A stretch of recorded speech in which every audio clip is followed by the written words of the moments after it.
I want to show you an invisible traffic calming feature on the street behind me. And once you have a name for it and understand how it works, you might start to see it in your community. Hey, it's John the Happy Urbanist here for Strong Towns. Let's talk about slowing down traffic in neighborhoods. This is Long Street in Chattanooga, Tennessee. It's a similar size to this street, 17th Street in Chattanooga, Tennessee. They both accommodate the same amount of traffic.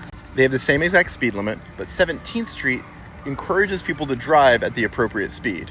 So notice they only allow parking on one side, and the street is bidirectional, meaning cars can go in both directions.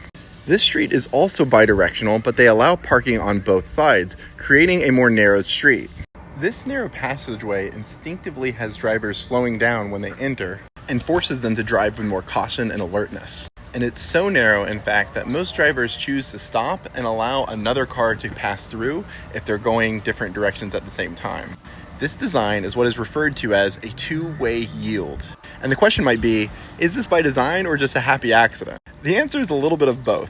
Cities weren't initially designed for cars, and so as cars began to fill up streets, some of these streets were too narrow. But as we began to build wider, straighter streets, we noticed that cars increased their speed on those straightaways. By observing the human behavior on the streets that were too narrow, people began employing streets purposely too narrow at parts, in part to increase alertness and to reduce speed.